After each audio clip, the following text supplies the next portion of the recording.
Hello and welcome back to UbiPsych. This is Brian Harward, and I see psychology everywhere. I want to respond to a video by Jonah Green about the Mandela Effect. Sort of rebuttal, disagreement, but in a friendly way. I think this video was really weak in its intended purpose, although I really enjoyed it. The video was titled, "The Mandela Effect is Dumb and So Are You." I'm a psychologist, statistician, researcher, and I've been looking into the Mandela Effect, and not surprisingly, I have not found it to be convincing that it's real. I've been posting about it because I'm open-minded to it, and I think it's possible. But yes, I think it can be just explained by memory and things like that. For saying that, I've gotten tons of hate that, you just don't believe in it. It just hasn't happened to you, and those are all, I understand. But I think you've strawmanned an argument here, and I want to help you to make a stronger case. They're going to accuse you of strawmanning, and you have. Instead, what you'd like to do is, to make a stronger argument, you do what's called steelmanning, and that is to represent their side as strongly as possible. And I just don't think you've done the research for that. So let me tell you a couple things that I've come across that make them seem a bit less ridiculous that you didn't cover at all. First of all, you're dead right on not being falsifiable. 100% it's not falsifiable. Burden of proof is on Mandela Effect believers. 90% that I see understand that. Some are crazy believers, and it seems like a religion to them. But most of them are saying, I believe it, I've experienced it, and now I want to prove it to you. So it's a bit unfair to say that when most people aren't claiming that it's falsifiable, and they're looking for evidence to show that it is true. There are other issues. First of all, they do talk about things that would be quite convincing. They are always on the lookout for, and many have claimed to experience switches where they switch back. So they'll say, this is not how I remembered it, and then it switches to match with their memory, and in some cases switches back again. If you haven't experienced it, then of course it's not as convincing to you or to me. But you need to understand, but that's what they would say is the evidence. They're looking for that, they're documenting, and they're trying to say, let's have a lot of eyes on this and see if it switches. Because boy, would we have proof then. And you have to agree, I think, that would be quite good evidence if instead of old childhood memories changing, something you researched for 6 hours last week, or something we all have paid attention to, like Berenstain versus Berenstain Bears, if that switched to be spelled EIN at the end, the internet would rightfully lose their minds because we would be watching the fabric of reality change. Hasn't happened, but that's the sort of thing they're saying they're looking for, and that's not a bad way to go about it. It's maybe crazy to believe it before that happens, but I even experienced that myself. I just wasn't as convinced because I'm hyper skeptical. I had looked at the one about Apollo 13 where they say, did Tom Hanks say, Houston, we have a problem, or Houston, we've had a problem? And the answer, as I looked it up, was he says we've had, whereas I thought it was we have. And I said, whatever, I'm not super into Apollo 13 or the movie or Tom Hanks, so I probably just got it wrong. Then I believe that I viewed the same clip from the same movie on YouTube where it had in fact switched to match with my memory. And it freaked me out a little, but I'm a science person, so I still think, since it's something not important to me, I'm not knowledgeable on it, that very likely I confused myself in all the researching and maybe lost track of which I thought it was.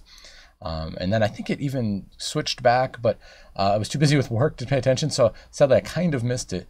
But to have that experience, even to think that maybe that was happening, I realized just how convincing it could be, right? If that really happened, that's convincing. That's as convincing gets. So understand that's sort of the kind of thing they're going after. They also do pay attention to numbers, and they don't just say, well, I misremembered, so therefore time travelers. Well, I shouldn't say that. Some do, but they're kind of crazy. The community as a whole says, well, how many people are experiencing this? And when they find the vast majority, like with Berenstain Bears, do misremember it, it's worth investigating. I think it's memory error, just like you probably do, but when that many people are fooled, isn't that worth looking into? If nothing else, we learn about memory and psychology. And it's likely, if there are real effects, that's how you'd find them. So that sort of thing is happening where there's more strength to their argument than you're giving it credit. They're being reasonable in their approach, and they're not just claiming it's real and that you have to believe it's real.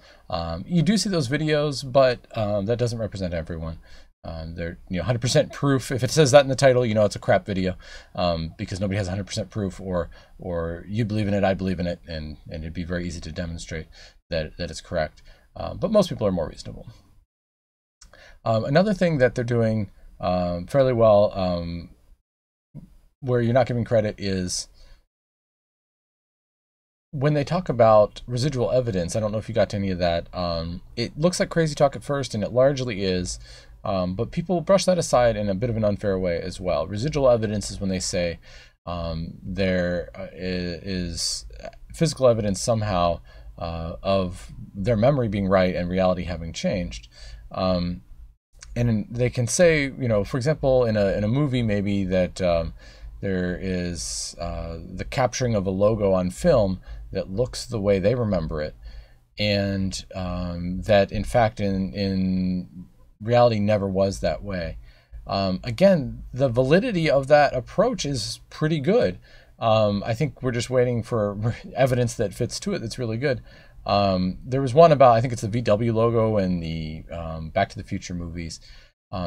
If in fact it's true that the way it was, which involves whether there was or was not a cut in it, has always been the same, and they never ever produced one in the way people remember, then capturing video evidence of the one that's not supposed to exist existing would really be interesting.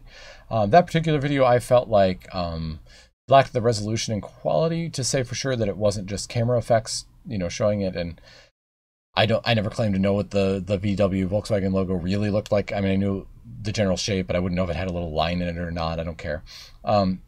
But again, that's the sort of claim they're making. They're hunting for that.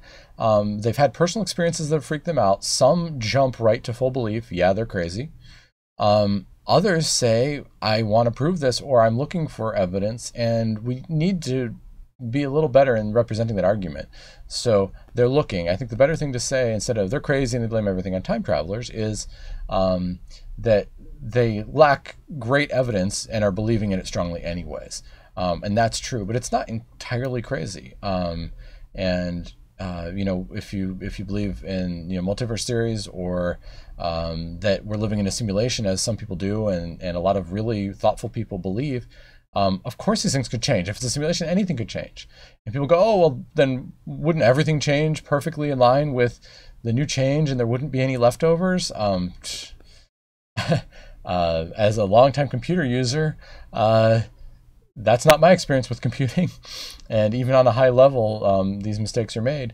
So again, I don't believe in any of this, but you've got to be more reasonable and not paint these people as complete lunatics, but to say, okay, they have some somewhat crazy ideas, and they sometimes treat personal experience as evidence that it isn't, it's just personal experience. But they're trying to do this the right way in many cases, and they're looking at it and saying, okay, how many people misremember this? Okay, maybe this is an effect. Can we find any evidence to the contrary? Can we explain it? Let's keep an eye on it and see if it switches. These are all pretty reasonable things. So if you really want to talk about their movement, you should mention those things and say, this is really how they view it. They are driven by personal experience. And that's probably what I don't believe, right? I haven't encountered anything where I go, oh my gosh, it can't be. I'm so shook, I mean, I'm not one of those people yet, but I'm keeping an eye out, and maybe it'll happen to me. Watching for powerful switches, watching for some evidence, again, like video evidence. There's been some, again, unfortunately, things I know nothing about, but with Ford logo, they say, oh, it's changed, and it doesn't seem to match Henry Ford's signature, and they find versions of it around that people have engraved and things that didn't have it.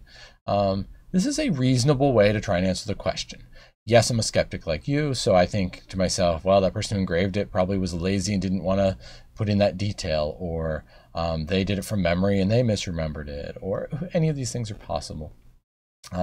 But they are accepting the burden of proof is on them in most cases. Look past the few crazy videos where they scream about how it's Satanists and the Illuminati and all this doing it. Maybe that could even be true. I mean, I'm open-minded, perhaps to a fault. But there are lots of people out there hunting for evidence, saying maybe this is real. And it's realistic to think it could happen in a simulated universe. If there are parallel universes that are very close to ours and that can cross over, that I guess is reasonable too. If you present those basic ideas to the brightest minds of our time, they don't laugh. They say, yeah, the odds are we do live in a simulation. If it's a simulation, things could change. Time travel wouldn't really be necessary, and it'd certainly be possible, because in a simulation, if time travel is coded as possible, or someone has the source code, they can and they might. So, be a little more open-minded, be more respectful of that community. I'm with you. I don't think they've proven it yet, but they're not ridiculous. They're not stupid. People like to investigate funny things, and maybe they'll find evidence someday. And if they do, then we should listen.